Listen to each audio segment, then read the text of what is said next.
부가처분이 없었다고 해가지고 역사적 사실도 없어져요? 권리자가 권리를 행사했잖아요. 이 사람의 주장은 틀린 거지. 여러분 시효는 시간의 효력이야. 그러니까 이게 두 가지가 있어요. 여러분 소멸시효라는 게 있어요. 그리고 취득시효라는 게 있어. 그러니까 소멸시효는 시간이 지나면은 권리가 소멸하는 거야. 그리고 취득시효는 시간이 지나면 권리를 취득하는 거야. 근데 권리 취득이 쉽겠어요? 없는 권리를? 이건 되게 어려워. 근데 소멸시효는 없어지죠. 없어지는 건 더 쉽겠지.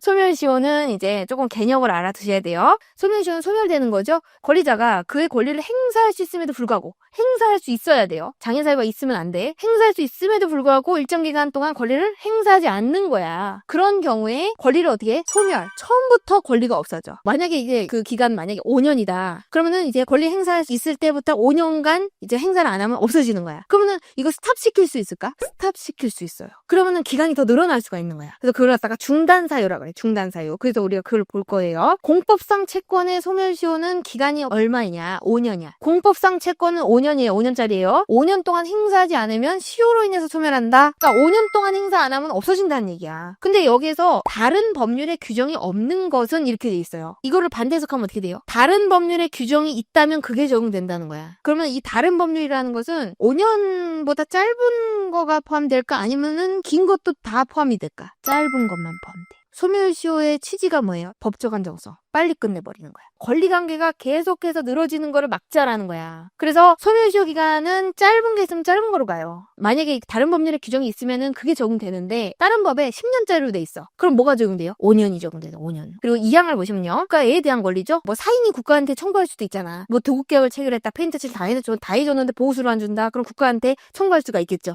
그것도 국가가 상대방이죠. 5년이에요. 5년. 5년보다 짧은 기간이 다른 법의 규정이 있다. 그러면 그 짧은 기간이 적용되는 거고. 됐죠? 그리고 소멸시효의 중단에다 동그라미를 치세요. 시효의 중단이라는 게 있다는 거야. 권리자가 권리를 행사하지 않으면 소멸시효에 걸려서 없어져요. 근데 권리를 행사하게 되면 중단돼. 이게 중단 사유도 다 규정이 있어. 중단 사유가 민법에 이렇게 뭐 최고 이행 청구, 재판상 청구, 압류 이거 다 권리자가 채권자가 권리를 행사한 거야. 너 왜 내 돈 꼬가 쓰면서 돈을 안 갚어? 소재기 하는 거야. 소재기 하면서 가압류 압류해버려. 그거 다 이제 권리자가 권리를 행사하는 거죠. 그리고 또 행정법에 납입고지는 시효 중단 효력이 있다라고 명시적으로 규정을 하고 있죠. 그리고 독속 압류 이것도 마찬가지로 야 너 세금 내 하는 거잖아. 이것도 국가가 국가의 권리를 행사하는 거죠.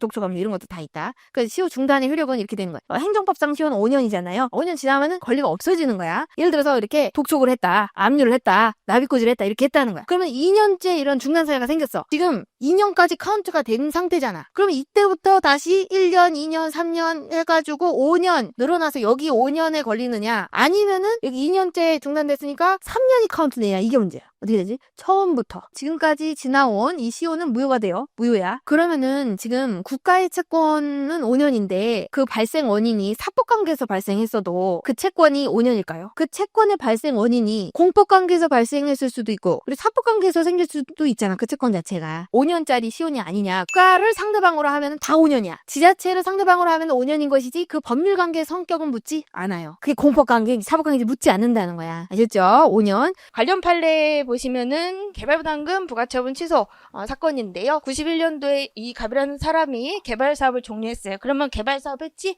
그러니까 부담금이 나오는 거예요. 부담금 부가처분이. 그래서 부담금 부가처분을 할 때 어떻게 해요? 부담금 내세요. 세금 내세요 하는 거잖아요. 이렇게 납입고지에 의해서 부가처분을 한 거예요. 근데 이 사람이 이거에 대해서 취소송을 제기한 거예요. 왜냐하면 절차하자가 있다 뭐 이렇게 주장을 해. 법원에서 판단을 해보니까 진짜 절차하자가 있는 거야. 취소 판결이 나온 거예요. 절차 위반이 있구나 진짜. 그 부가처분이 어떻게 돼요? 없어지지. 소급해서 없어져요. 처음부터 이런 처분이 없었던 것처럼 취급되는 거야. 취소 판결에 소급표가 있어. 여기에서 이제 문제가 되는 게 뭐냐면은 행정청이 다시 부가처분을 해도 되는가 이게 문제가 되는 거야. 다시 했어요. 이렇게 97년도에 2차 부가처분 100만 원 내세요 했어. 갑이라는 사람이 또 취소송을 제기해. 똑같은 사유를 주장하진 않겠죠? 취소송에서 뭘 주장하냐면요. 야 너네들 부가할 권한이나 있냐? 이라고 주장하는 거야. 뭐라고 주장하냐면은 1차 부가처분이 취소 판결로 소급해서 없어졌다. 그렇기 때문에 납입고지로 인한 시효 중단 효력도 소급해서 없어지는 거다. 부가권이라는 것 자체가 너네들한테 있느냐 이제 문제가 되는 거지. 우리가 행정법상 시효 5년이죠. 이때 이제 부가처분을 했다라는 것은 이거는 권한을 행사한 거지. 행정청이. 시효 중단이 되죠. 처음부터 5년이죠. 행정청은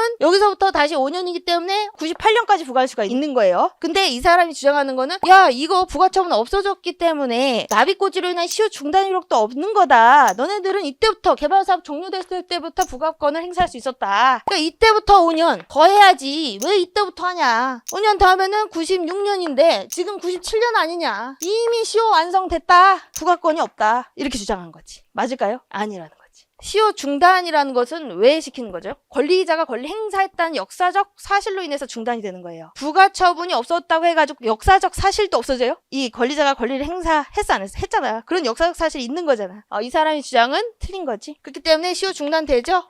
98년. 97년 맞는 거죠? 그 판례예요. 나중에는 나비꼬지가 시효 중단 사유인지도 기억이 안 나요. 나비꼬지라는 것도 기억이 안 날 거야. 그러니까 우리가 자꾸 봐둬야 돼요, 여러분. 진짜예요. 저도 공부해봤잖아. 그래서 여러분들 처음 하시는 거니까요. 좀 느리다 하더라도 자꾸 봐가면서 생각을 하는 시간이 필요하긴 해요.